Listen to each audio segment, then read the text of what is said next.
So hello student, my self doctor Abhishek Garg MBBS from JMC Firozabad. तो जो पिछला lecture हमने देखा था उसमें हमने बात की थी किसकी, प्रोक्सिमल बैलिस्टिक्स की, है ना। तो प्रोक्सिमल बैलिस्टिक्स का मतलब मैंने क्या बताया था कि जो गोली है अभी या तो बंदूक के अंदर है या फिर उसकी हम बंदूक के अंदर मोशन का अध्ययन करेंगे, है ना। तो अपन ने बात की थी जो भी गोली है, जो भी बंदूक से निकलेगा वो प्रोजेक्टाइल है, वो आपकी एक सिंगल बुलेट हो सकती है अगर राइफल फायर आर्म है तो, और वो आपका लेड शॉट्स हो सकते हैं अगर शॉर्ट गन की आप बात कर रहे हो ना। तो ध्यान रखना इस प्रकार से प्रोजेक्टाइल की मोशन की study with in the barrel हमने बोला था क्या है, प्रोक्सिमल बैलिस्टिक्स। और जब वो एयर में आ जाए, तो जब आपका प्रोजेक्टाइल एयर में आ जाए तो उसकी स्टडी की हम बात करेंगे किसमें, इंटरमीडिएट बैलिस्टिक्स में ना। तो ये अपना पार्ट 1 होगा इंटरमीडिएट एंड टर्मिनल बैलिस्टिक्स का। और टर्मिनल बैलिस्टिक्स क्या होती है? टर्मिनल बैलिस्टिक्स का मतलब है जब आपका प्रोजेक्टाइल किसको हिट कर गया है, टारगेट को हिट कर गया है, तो जो बाउंड प्रोड्यूस हुआ है उसकी स्टडी अपन करेंगे टर्मिनल बैलिस्टिक्स या फिर बाउंड बैलिस्टिक्स में ना। तो अभी अपन बात कर रहे हैं किसकी, इंटरमीडिएट बैलिस्टिक्स या फिर एक्सटर्नल बैलिस्टिक्स की, और फिर टर्मिनल बैलिस्टिक या बाउंड बैलिस्टिक्स की बात करेंगे। तो सबसे पहले बात कर रहे हैं किसकी, फायर आर्म के डिस्चार्ज की, है ना। तो ध्यान रखना इस प्रकार सबसे पहले वर्ड आता है डिस्चार्ज। डिस्चार्ज का सीधा सा मतलब है जब आपने फायरिंग की, जब ट्रिगर दबाया तो ट्रिगर दबाते ही फायरिंग करने से जो भी मटेरियल गन के बैरल से बाहर निकला है ना, वो आपका क्या है, डिस्चार्ज है ना। तो ऑल मटेरियल, जो भी मटेरियल गन के बैरल से बाहर निकला है टारगेट सरफेस तक, चाहे पहुंचा हो ना पहुंचा हो कोई फर्क नहीं पड़ता उससे, अगर गन के बैरल मतलब मजल एंड से बैरल से बाहर निकला है वो जो भी मटेरियल है वो डिस्चार्ज है ना। डिस्चार्ज में आपकी गोली तो होगी, बुलेट तो, इसके अलावा क्या क्या निकलता है, flame, smoke, unburned gunpowder particles, grease, lubricant, ये सब भी निकलते हैं गोली के साथ साथ, ध्यान रखना है इस प्रकार से, है ना। तो अभी अपन बात कर रहे हैं स्पेसिफिक डिस्चार्ज इफेक्ट की। तो मैंने क्या बोला कि ये सब जो भी सामान निकला है फायरिंग के बाद गोली के साथ साथ ये सब डिस्चार्ज है, तो इनके इफेक्ट क्या होंगे भाई। बंदूक तो आपकी जो गोली है वो तो क्या करेगी, बाउंड प्रोड्यूस करेगी, तो बाकी चीज़ें क्या करेंगी, ध्यान रखना उनका इफेक्ट हम देख रहे हैं। तो सबसे पहले बात करेंगे फ्लेम का इफेक्ट की, है ना। तो फ्लेम का क्या इफेक्ट आता है, जो फ्लेम होती है वो इफेक्ट प्रोड्यूस करती है burning and carrying of skin, यानी कि त्वचा को जला देगी और उसके बाद उसको काली कर देगी, त्वचा को भी आग आग करेगी। क्या हमने बर्न में पढ़ा था बात की, तो बर्न में अपन ने क्या देखा था, बर्निंग एंड कैरिंग तो प्रेजेंट थी, है ना। तो ध्यान रखना इस प्रकार से त्वचा को जला देगी, उस पर एक काला धब्बा छोड़ देगी जो कि हार्ड डार्क्ड होगा। ध्यान रखना डर्मल टिश्यू थर्मल इंजरी कोज कर देगी वो ना। तो थर्मल इंजरी जब बर्न अपन ने पढ़ा था चैप्टर, तो उसमें सारी बात की थी कि फ्लेम एंड फायर जो कि ड्राई हीट होती है आपकी, वो सारी बर्निंग एंड कैरिंग प्रोड्यूस करती हैं। इसके अलावा सिंगेइंग ऑफ हेयर प्रोड्यूस होता है, बात बर्न में कर चुके हैं ना। तो थर्मल बर्निंग यहाँ पर पाई जाती है, सिंगेइंग ऑफ एडजेसेंट स्किन हेयर पाई जाती है। ध्यान रखना इस प्रकार से सिंगेइंग का मतलब ही क्या होता है, बालों का जल जाना, झुलस जाना ना। तो ये फ्लेम के इफेक्ट है, वो burning and carrying of skin produce करती है, सिंगेइंग ऑफ हेयर प्रोड्यूस करती है। ध्यान रखना इस प्रकार से, ना। तो अब हम बात कर रहे हैं किसकी, smoke and unburned gun powder की, ना। तो smoke and unburned gun powder क्या प्रोड्यूस करता है, ध्यान रखना इसका पूरी टेबल है उसकी बात करेंगे। तो अनबर्न्ड गन पाउडर अपन ने देखा भी था, कहाँ पे प्रेजेंट था, वो प्रोपेलेंट पर प्रेजेंट था ना। प्राइमर, प्रोपेलेंट, और तीसरा क्या होता था, प्राइमर होता था, प्रोपेलेंट, और एक इंपैक्ट सेंसिटिव होता था। प्राइमर तो आपका होगा, फिर प्रोपेलेंट, और फिर आपका प्रोजेक्टाइल जो भी बाहर निकल रहा है, तीन चीजें होती थी, प्राइमर, प्रोपेलेंट, प्रोजेक्टाइल। तो ध्यान रखना इस प्रकार से। अभी अपन बात कर रहे हैं किसकी, स्मोक और अनबर्न्ड गन पाउडर के इफेक्ट की, क्या क्या इफेक्ट प्रोड्यूस करते हैं। तो सबसे पहले प्राइमरी इफेक्ट आता है, स्मोक प्रोड्यूस करेगा ब्लैकनिंग एंड स्मगिंग। तो ब्लैकनिंग का मतलब जो भी स्किन है उसको काला कर देगा, एक धब्बा सा बना देगा उसके अराउंड। और जो अनबर्न्ड गन पाउडर है वो टैटूइंग, स्टिपलिंग या पेपरिंग है। टैटूइंग का मतलब एक टैटू जैसा बना देगा। स्टिपल और पेपरिंग का मतलब है जैसे कि आप काली मिर्च किसी के ऊपर छिड़क रहे हो तो वो छोटे छोटे पॉइंट्स जो है बिंदी के जैसे, है ना, वो चारों तरफ बिखर जाते हैं ना अच्छी तरह ना, मतलब बिंदी के जैसे छोटे छोटे पॉइंट्स चारों तरफ दिखेंगे आपको ना। तो स्मोक की वजह से तो क्या होगा, पूरी की पूरी स्किन एक काली पड़ जाएगी जहां पर भी स्मोक का इफेक्ट आया है।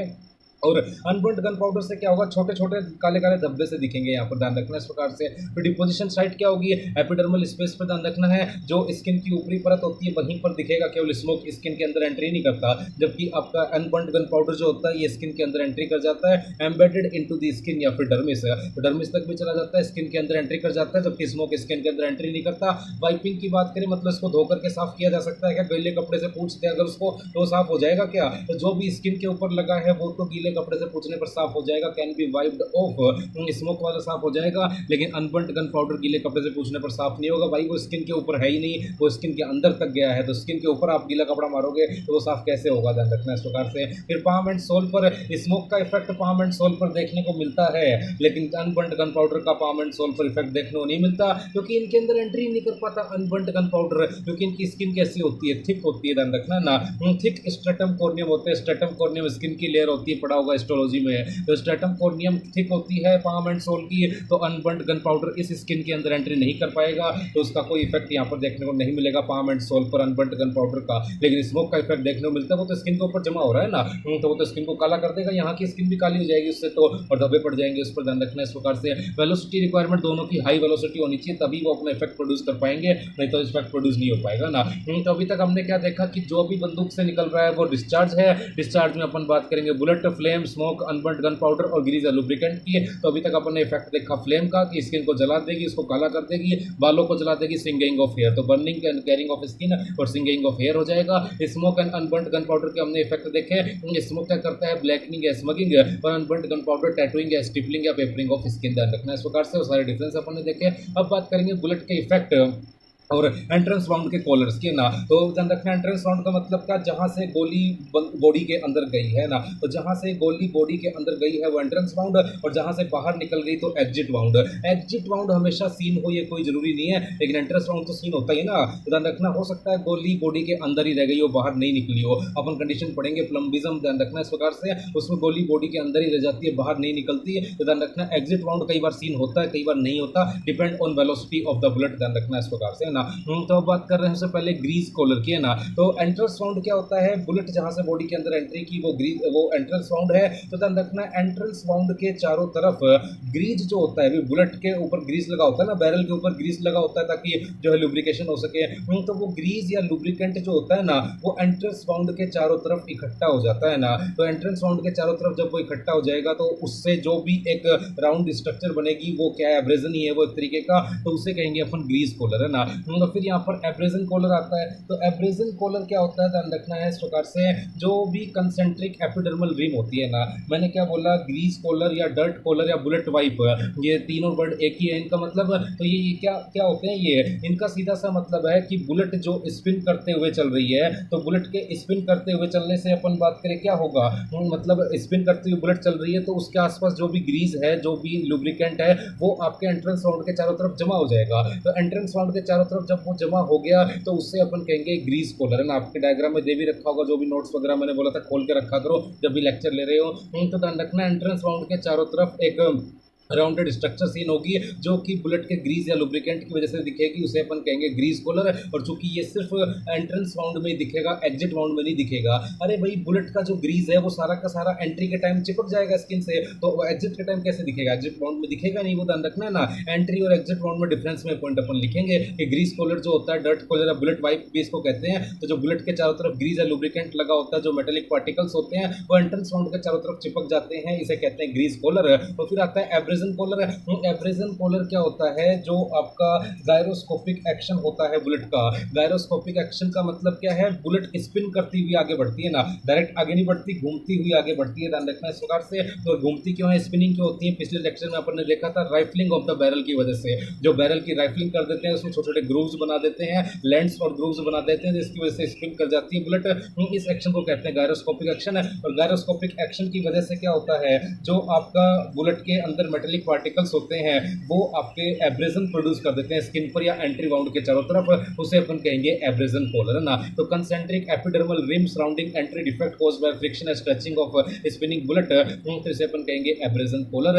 एक अपन बुलेट फाउलिंग पढ़ेंगे। बुलेट फाउलिंग में क्या होता है, जो आपके बुलेट के मेटेलिक पार्टिकल्स होते हैं ना, वो एंट्री राउंड के चारों तरफ जमा हो जाते हैं, तो उसे अपन कहते हैं बुलेट फाउलिंग, ध्यान रखना इस प्रकार से। डिपोज जो दिख रखा नीचे, वाउंड फाउलिंग या bullet fouling, entry specific feature, entry wound का स्पेसिफिक फीचर होता है डिपोजिशन ऑफ कार्बन या सूट या अनबर्न्ड गन पाउडर या metallic bullet fragments with in the entry wound, इसे कहते हैं बुलेट फाउलिंग है ना। तो मैंने बात अपन ने क्या बात की, बैकग्राउंड नॉइज थोड़ा सा आ रहा है, ध्यान रखना है, मतलब है ना। तो मैंने बात अपन ने क्या बात की, अभी अपन बात कर रहे हैं किसकी, grease collar, abrasion collar, gyroscopic action और बुलेट फाउलिंग की या वाउंड फाउलिंग की है ना। सबसे पहले ग्रीस कॉलर किसकी, ग्रीस कॉलर का मतलब क्या, एंट्री वाउंड के चारों तरफ बुलेट के ऊपर जो ग्रीस या लुब्रिकेंट लगा था उसका जमा हो जाना, वो है ग्रीस कॉलर, डर्ट कॉलर या बुलेट वाइप है ना। अब बात करें एब्रेजन कॉलर की। एब्रेजन कॉलर किसकी वजह से जमा हुआ, बुलेट की स्पिनिंग की वजह से जो फ्रिक्शन जनरेट हो गया एंट्री वाउंड के चारों तरफ, जो स्ट्रेचिंग जनरेट हुई है, त्वचा जो खिंच गई है, उसकी वजह से जो क्या हुआ वहाँ पे एब्रेजन बन गया, वो अपने को क्या कहते हैं उसको, एब्रेजन कॉलर ना। तो एब्रेजन कॉलर किसकी वजह से बना, बुलेट स्पिन करती हुई आ रही थी,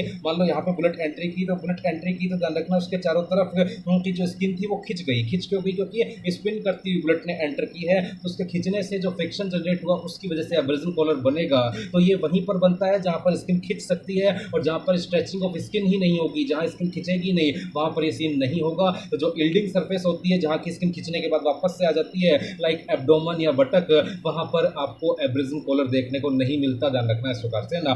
तो जो गायरोस्कोपिक एक्शन होता है स्पिन का, बैरल की हमने राइफलिंग की, बैरल में लेंट्स या ग्रूव बनाए, उस राइफलिंग की वजह से स्पिन करती हुई चली बुलेट, और बुलेट स्पिन करना को क्या कहते हैं अपन, गायरोस्कोपिक एक्शन। उस गायरोस्कोपिक एक्शन की वजह से प्रोड्यूस होता है आपका क्या, एब्रेजन कॉलर ना। ये बातें समझ में आ गई होंगी, grease collar, abrasion collar, gyroscopic action. फिर एक होता है बुलेट फाउलिंग या वाउंड फाउलिंग।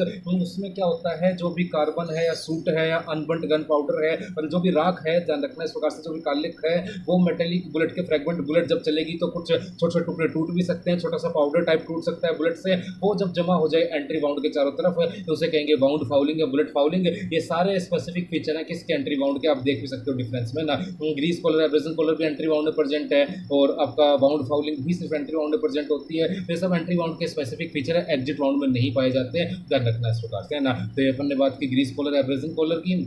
अब हम बात कर रहे हैं average range of discharge and range classification है। तो ध्यान रखना है, कोई भी डिस्चार्ज जो होता है उसमें मतलब डिस्चार्ज का मतलब जो भी बुलेट से जो भी आपके फायर आर्म से निकला है, वो फ्लेम, स्मोक, गन पाउडर और आपका ध्यान रखना ग्रीस, लुब्रिकेंट या फिर बुलेट कुछ भी हो सकता है, उनकी रेंज हम देख रहे हैं कि कितनी दूर तक ट्रेवल करता है वो ना। तो उससे पहले बात करेंगे इस प्रकार से राइफल रेंज की है ना। तो राइफल गन का फ्लेम 8 सेंटीमीटर, फिर शॉर्ट गन का 15, फिर स्मोक 15, 30, फिर 60 से 90 और 60 से 90 ना। तो पहले 8 है, फिर 15, फिर 15, फिर 30, फिर 60 से 90 और 60 से 90 है ना।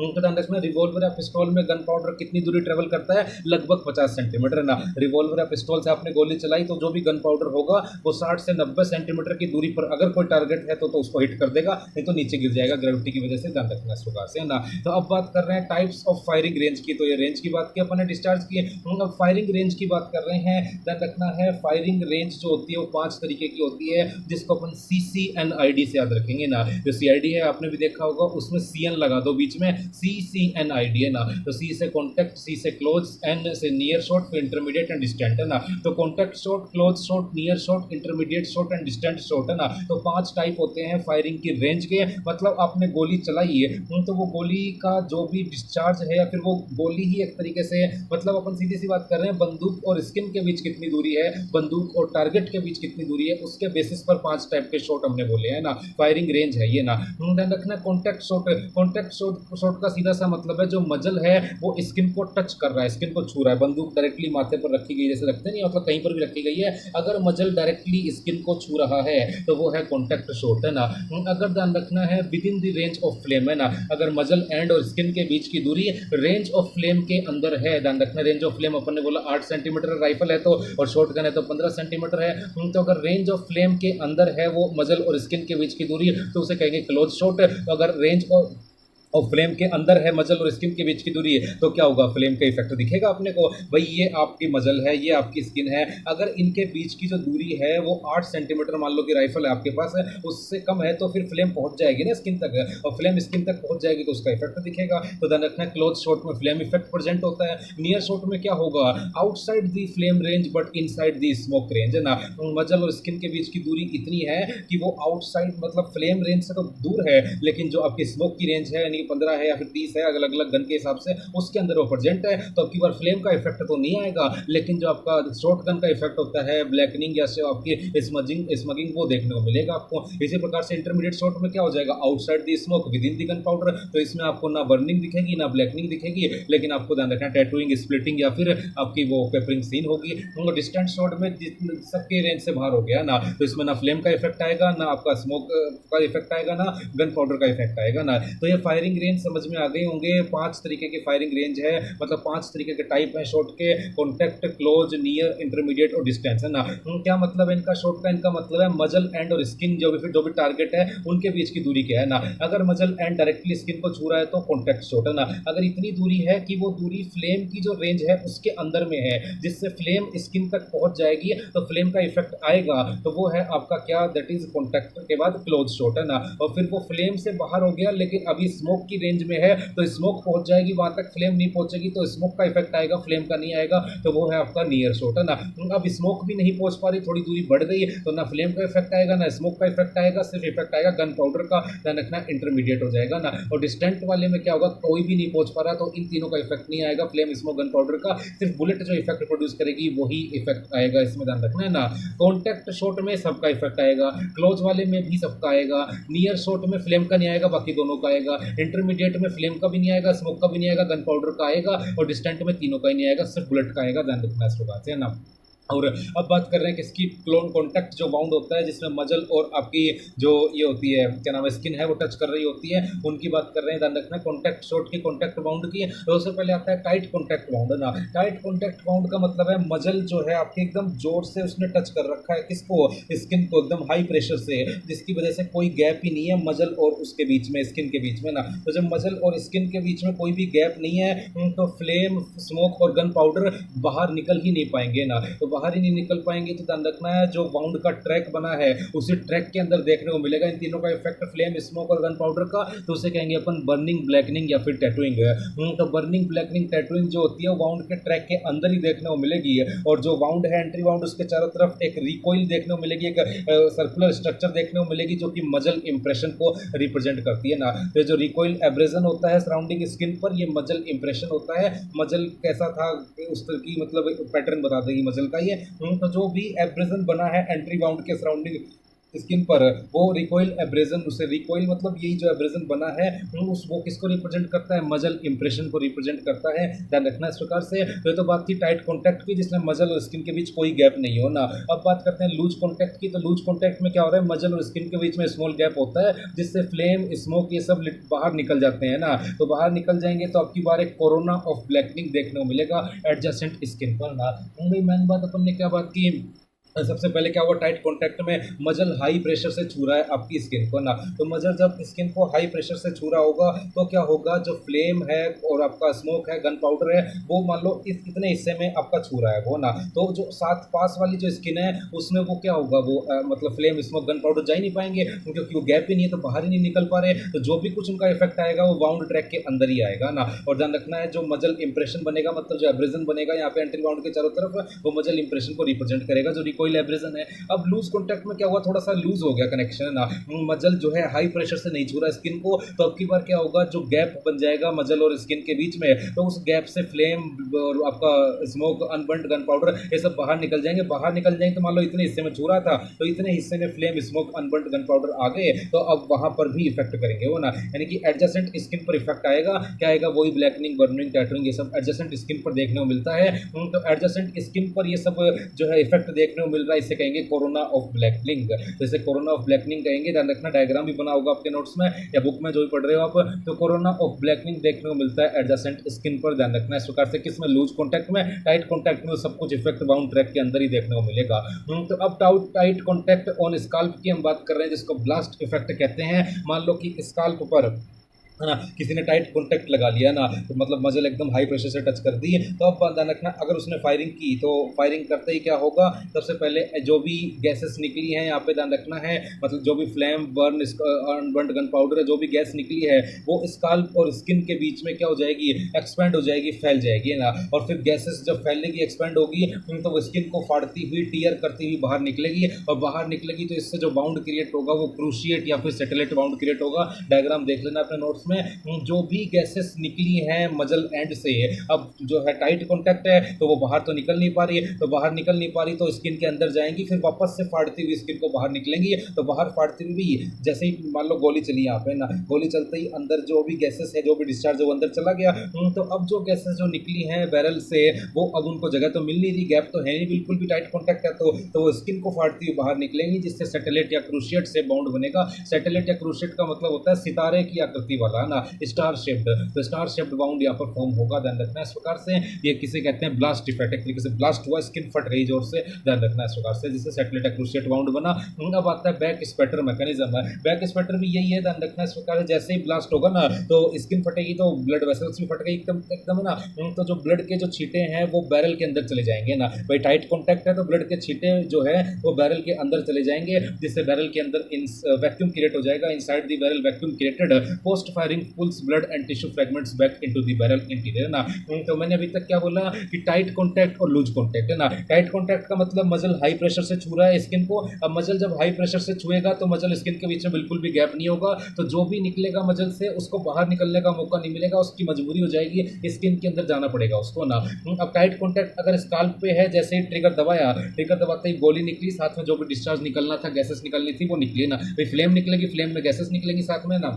तो अब क्या हुआ, जैसे ही गोली चलाई वो गैसेस जो है अंदर गई, अब गैप तो मिला नहीं उसको बाहर निकलने के लिए, तब वो स्किन को फाड़ती हुई बाहर आएंगी, स्किन एकदम से फटेगी, तो ऐसा लगेगा जैसे ब्लास्ट हो गया हो, तो ब्लास्ट इफेक्ट कहते हैं इसको। और ब्लास्ट होता है और जिसकी वजह से क्या होगा, क्रूशिएट या सैटेलाइट बाउंड बनेगा यहाँ पे, है ना। सितारे की आकृति वाला बाउंड अगर मिल जाए तो वो रिप्रेजेंट करता है किसको, टाइट कॉन्टैक्ट ऑन स्काल्प को, है ना। तो ध्यान रखना इस प्रकार से। तो अब क्या होगा, जैसे स्किन फटेगी एकदम से, तो जो भी ब्लड है वो बैरल के अंदर चला जाएगा, टाइट कॉन्टैक्ट तो है ही, तो बैरल के अंदर चला जाएगा स्किन, मतलब ब्लड या फिर टिश्यू फ्रेगमेंट, जिसकी वजह से बैरल के अंदर एक वैक्यूम क्रिएट हो जाएगा। तो फायर करने के बाद बैरल के अंदर वैक्यूम क्रिएट होना क्या कहलाता है, बैक स्पैटर मैकेनिज्म। पीछे की तरफ, बैक मतलब पीछे की तरफ, स्पैटर मतलब बिखर गया, क्या ब्लड बैरल के अंदर चला गया, तो वही है बैक स्पैटर मैकेनिज्म। ध्यान रखना इस प्रकार से ना। तो अब अपन बात कर रहे हैं एंट्री वर्सेस एग्जिट बाउंड में डिफरेंस है। एंट्री बाउंड का मतलब गोली चली है और अंदर गई है वो बॉडी के, ना। एग्जिट बाउंड का मतलब गोली जो है बाहर आई है ना। तो ध्यान रखना entry bound and exit bound.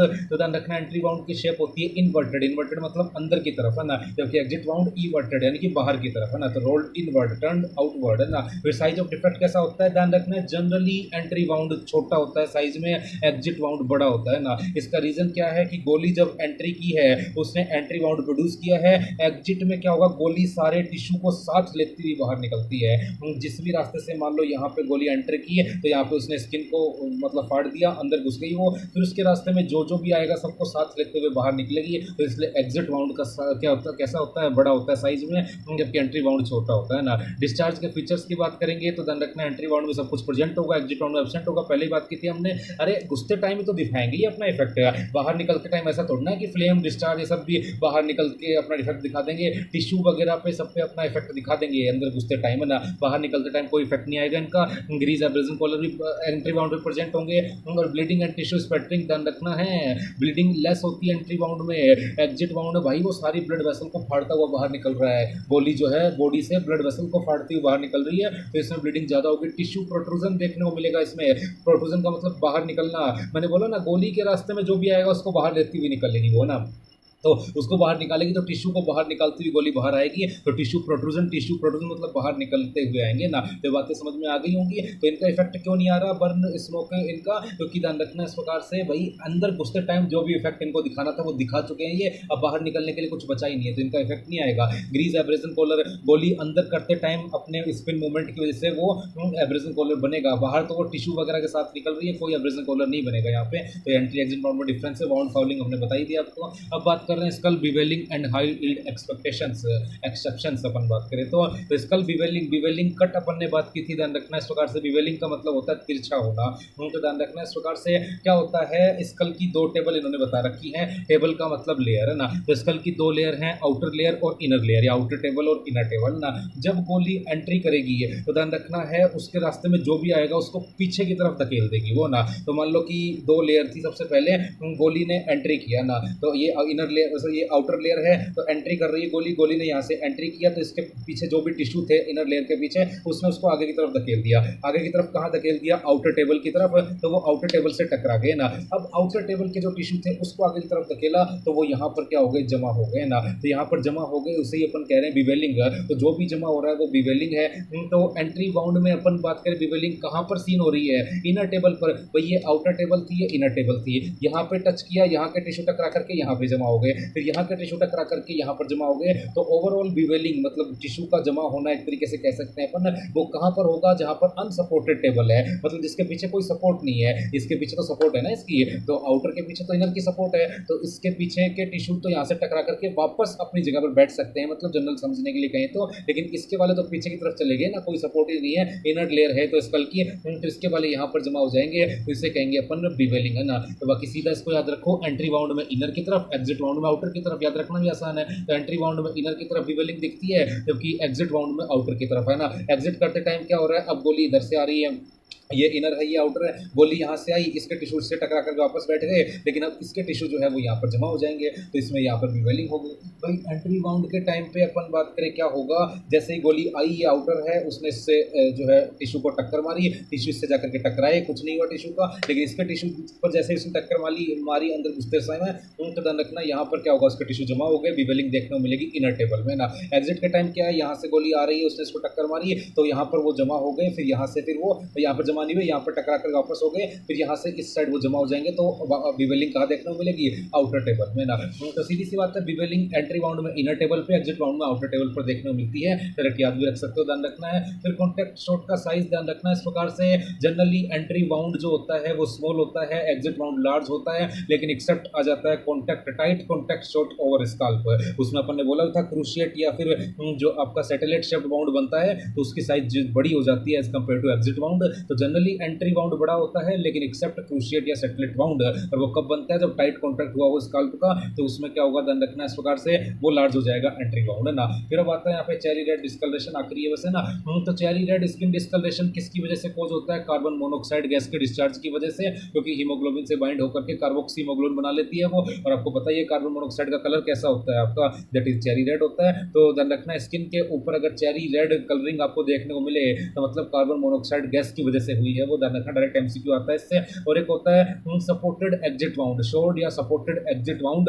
इसमें क्या होगा, भी हमने बोला था एग्जिट बाउंड में जनरली सपोर्ट नहीं होती किसी भी चीज की, है ना। बुलेट जो है अपने रास्ते में जो भी आएगा उसको लेकर के बाहर निकलेगी, टिश्यू प्रोट्रूजन का केस होगा। लेकिन ध्यान रखना है, जब एग्जिट बाउंड में किसी की सपोर्ट हो एक्सटर्नल सरफेस पर, जैसे कोई बेल्ट हो सकता है, कोई वॉल हो सकती है, कोई चेयर हो सकती है, तो ध्यान रखना है स्लो, ये क्या होगी, स्लविंग होगी against support creates and abrasion rim form होगी अराउंड दी एग्जिट बाउंड, ध्यान रखना इस प्रकार से, है ना। तो यहाँ पे क्या कहना चाह रहा है, ये कह रहा है कि मान लो गोली यहाँ से एंट्री की, यहाँ पर एग्जिट की, है ना। अब यहाँ पर जो एग्जिट सरफेस थी वो किसी से सपोर्ट है उसको, किसी चीज का, वो किसी दीवार का हो सकता है, कोई बेल्ट हो सकती है, कुछ भी किसी भी चीज का उसको सपोर्ट है। तो जैसे ही गोली बाहर निकलेगी, बाहर निकल के उस सपोर्ट स्ट्रक्चर में, वो दीवार है तो दीवार में घुसेगी, चेयर है तो चेयर में घुसेगी वो, तो जब वो उस सपोर्ट स्ट्रक्चर में घुसेगी, तो वहां पर इस एग्जिट बाउंड के चारों तरफ एक एब्रेजन बन जाएगा ना। वैसे तो मैंने बोला था एब्रेजन कूलर एंट्री बाउंड का फीचर है, लेकिन जब शॉर्ट या सपोर्टेड एग्जिट बाउंड का केस होता है, तो वहां पर भी एक तरीके से एब्रेजन कूलर बन जाता है। ये बात आपको ध्यान रखनी है इस प्रकार से। फिर एमसीक्यू है जो कि अगले लेक्चर में देखेंगे, दोबारा समझ लेना चैप्टर, समझने का नहीं, याद ही रखने का, इसमें कुछ खास नहीं है, ऐसा ध्यान रखना, ये तो और है ना। तो अगले लेक्चर में देखते हैं एमसीक्यू।